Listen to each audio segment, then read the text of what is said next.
Morning, everyone. Councilman Rasmussen here, coming to you with my update from our August 15th, 2022 town council meeting last night. Um, Not as long as some other meetings. We actually had an executive session beforehand because we knew we had a lot of items to talk about, so we could actually all get home in a reasonable hour last night. I'll start off and give you some of the updates and things that were shared during the meeting, and then we'll talk a little bit about the agenda items. So big things to have on your agenda. Couple of things coming up pretty soon here. Next Monday, the 22nd, from 5 to 8 p.m. at the Citizens Hose Company is going to be the second of the planning meetings for the Master Parks Plan. So back in March, we had the first one, which was a brainstorming session. We sat down in tables, went over ideas, what sort of amenities we'd like to see at the different parks in our community. This meeting is to then come back. They're bringing back the feedback, what they heard, and some of the proposals for the parks. They're going to share those, get additional feedback, and then this is will be taken back and put into the finalized plan. So it's open to the public, 5 to 8 p.m. at Citizens Hose Company in their beautiful new banquet hall. The group that's running it, as well as some of the town staff, will be facilitating this, but it is the second of the public input meetings for our master parks plan. If you can get there and you'd like to share some information, please go. I believe the survey that they were doing is now closed. I don't know if there'll be any other additional public input, but please try and attend if you can. If you've got kids, we did public meetings with the general public. We also did some with the high school and the middle school, which was great because kids obviously have a different perspective on what they'd like to see in the parks versus the mostly adults who attended the public meeting. So if you've got kids and you'd like to bring them out, please do. It'd be great to have some other input in this. So that's coming up this next Monday, the 22nd, a week from yesterday. Another thing to have on your calendar, September 10th is the Family Fun Day that the Parks and Rec Committee is planning. So this is going to be out at the municipal park. It's going to be from 11 a.m. to 6 p.m. All sorts of games and bouncy houses and things like that, climbing walls for kids and family. There'll be tables and community groups and folks like that will be out there. Free to the public. Food and drinks are going to be on site as well. September 10th from 11 to 6, just sort of an opportunity to celebrate our parks, get more people out and see what we've got going on. My guess is there'll probably also be stuff there about the Master Parks planning, so folks can see what some of the proposals probably look like. There's also other things coming up, or that you might see around town. The Parks and Rec Committee has also been working on a recycling coloring book. So this is something that the Delaware Solid Waste Authority, sorry, I think I have one in my bag here, puts together. And they're going to be circulating these out. They're going to end up out in schools. They're trying to get them out to a lot of kids. It's just a way to help kids in the community learn a little bit more about recycling. There's a little QR code on here that you can scan that helps you learn a little bit more about what is and is not recyclable. And then for the kids who complete the coloring book, they can actually sign it on the back, and it gets posted up on the town website for all the kids who who take the recycling pledge. So you're going to probably see these around at meetings and things that the town's going to be distributing. They're also going to head out to schools and stuff like that. So if you got kids, you might see one of these little guys enter your life. I have two of them now, one for each of mine. If you've been down towards Lake Como, you've probably seen the cofferdam that's been installed down there to be able to do the assessment of the valves and figure out what's going to be need to replace to address some of the issues that we've had with the spillway.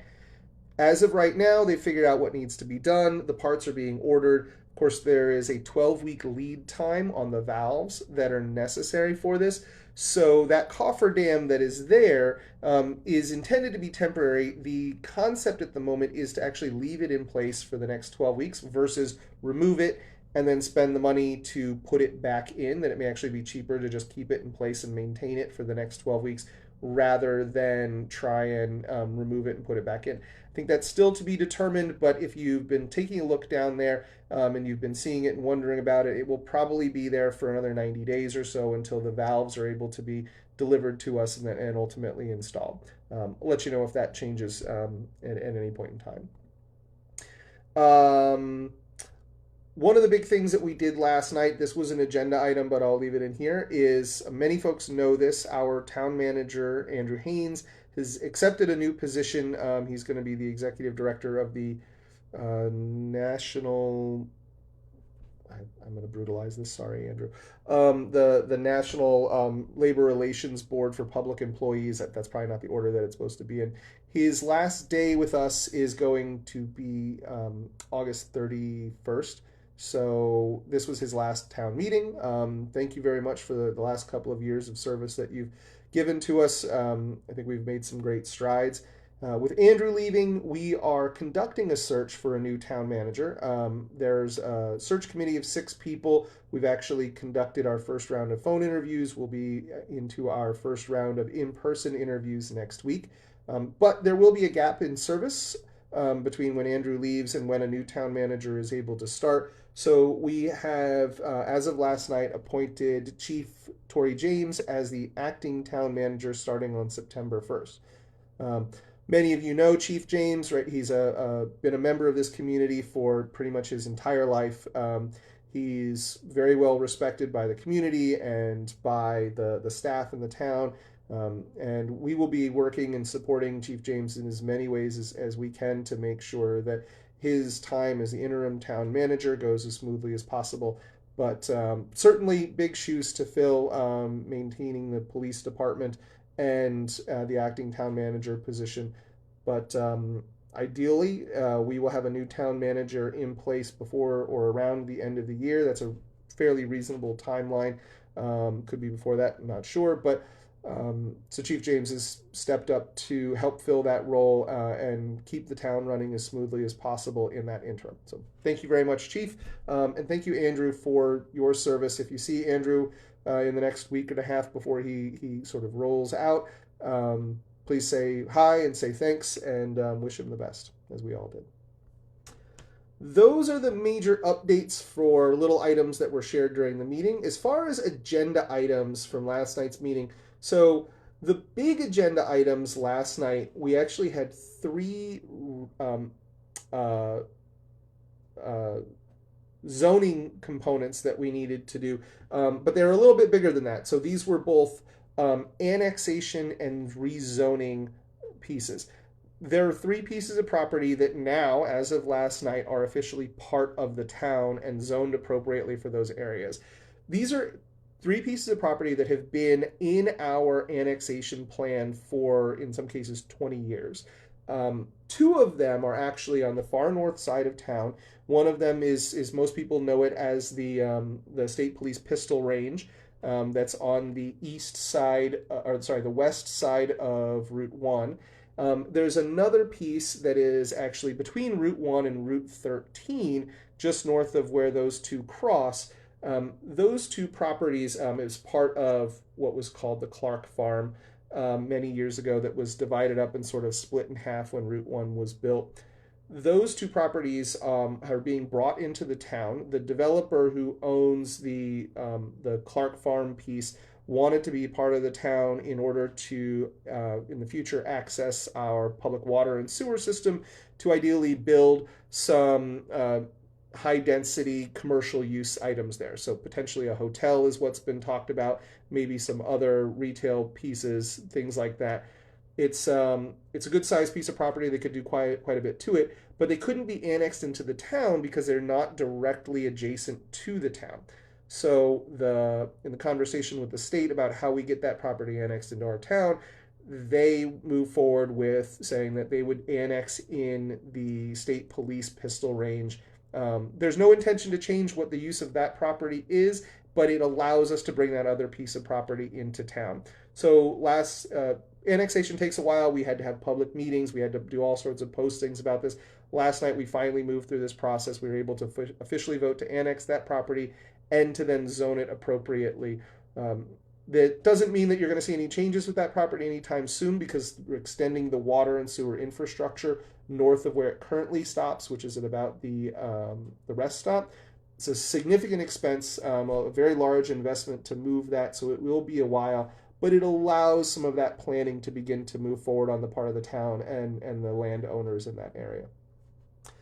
The third one of the things that we brought in last night actually is something that may see some movement on a little bit faster, which is the property that many of us know as Ronnie's, which is now Homestead Gardens.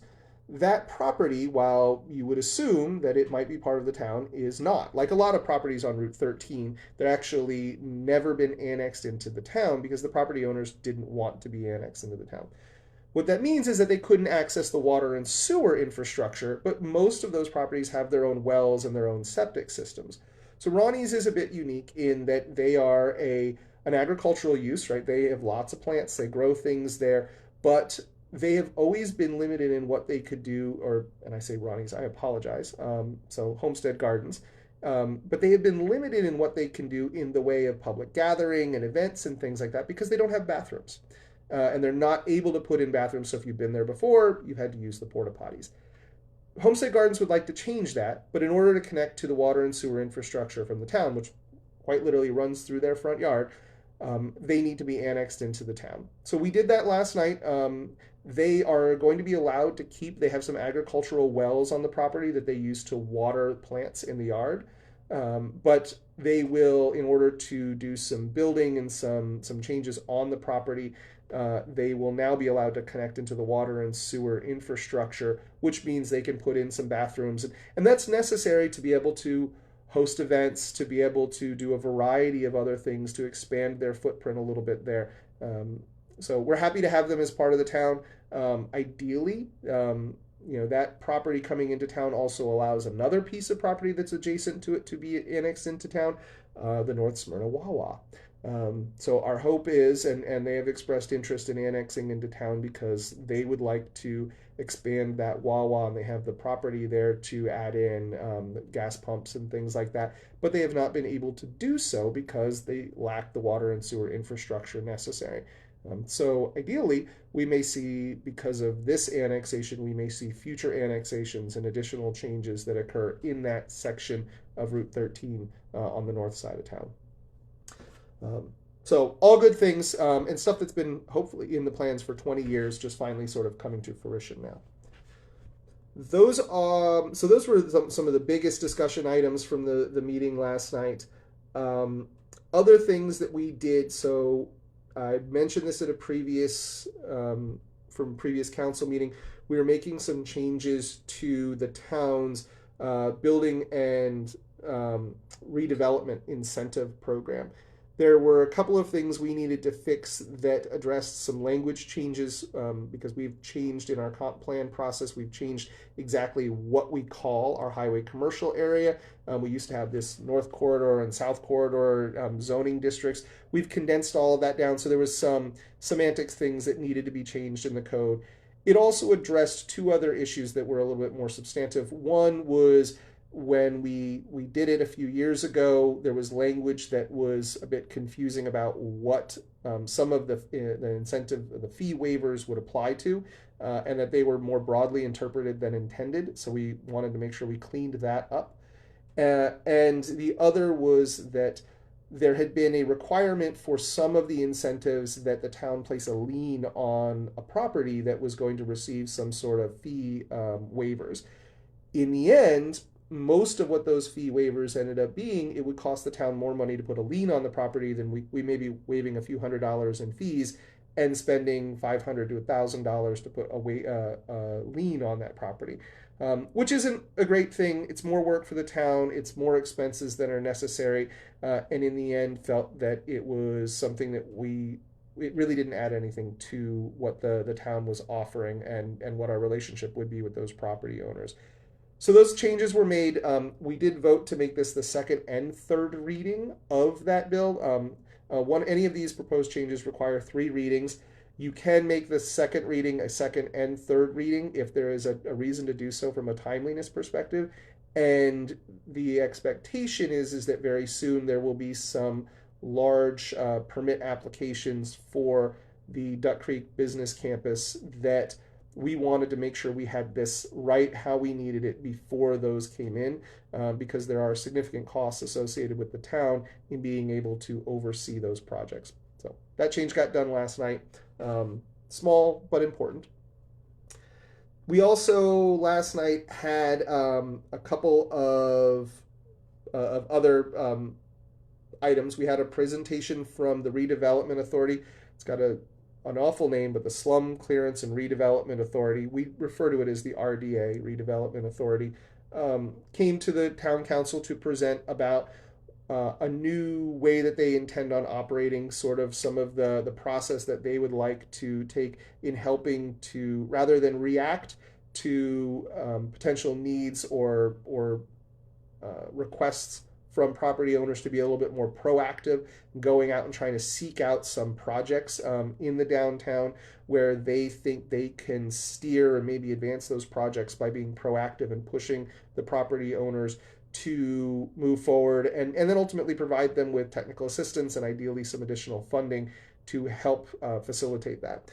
So they brought that forward. They will have a financial request that they're going to include in our budget process. The idea is that in order to advance this, there's money that needs to be spent. If you can, I think they use the term of they want to be the spark, not the fire. But you need something to put out there that helps spark an investment rather than funding an entire investment. And so coming to the town to request some additional funding in order to be able to do that. We'll see that as part of our budget requests. So ideally, you'd be looking at potentially next year some additional investment in our redevelopment authority. We also authorized a capital budget request for municipal park restrooms. This has been, if you've ever been to the municipal park, the bathrooms there can be challenging, not necessarily at the capacity we need. There's plumbing issues. It's something that we have been working on fixing for a little while. There is a grant that we received from the state. The original plan was about a $250,000 total renovation of the existing bathrooms. That was in 2020 when we applied for it. Everyone knows everything's a lot more expensive. We also have made some choices about better ways to address the needs of the community, making unisex bathrooms versus male and female only bathrooms. It gives us more flexibility based on the size of the events that are going on. In the end, we approved up to $500,000 in total expenses associated with creating a new bathroom at the municipal park. The idea is 8 different unisex bathrooms that are accessible year-round, meaning that they don't get locked up and shut down in the winter, as the old ones have, because we now see year-round usage of our parks. These will have heated air to make sure the pipes don't freeze, stuff like that. More than what we intended, but in the end, also delivering more and recognizing the costs of any of these investments have just been going up over the years. So those are the main things that we sort of dug into last night. There were a couple of other small agenda items, but I think that's the major stuff. So back to things to make sure you have on your schedule. Next Monday, the 22nd, at Citizens Hose Company from 5 to 8 p.m. is the second Master Parks Planning meeting. They'll be presenting the initial designs and ideas from the planning meetings that have happened so far and getting feedback on that. So if you would like to come, please do give us your feedback. The more input we have into what our parks look like, the better. So please come out next Monday, the 22nd, 5 to 8 p.m., Citizens Hose Company in the banquet room around the back. Family Fun Day is September 10th from 11 to 6 in the municipal park. This is a town-hosted event. There's going to be all sorts of things going on. So get out there, bring your kids, have a good time. Hopefully beautiful weather, obviously. We always hope for that. So Family Fun Day. And I forgot to mention it the first time around, but our next First Friday, so this is going to be music downtown on Main Street, is coming up on September. I'm looking at my calendar, September 2nd. So if you're in town, I know that's Labor Day weekend and people are going to be traveling, doing all sorts of stuff, but the next First Friday music downtown is going to be September 2nd. I think Blue Earl is going to be down there providing beverages along with the the Duck Creek Historical Society. I don't remember who the band is. Sorry. But so those are three things to have on your calendar for the next couple of weeks before you hear from me again after the next council meeting. Thank you very much. As always, if you reach out, if you've got any questions, please let me know. Happy to get you any information I can. Take care. Have a wonderful Tuesday.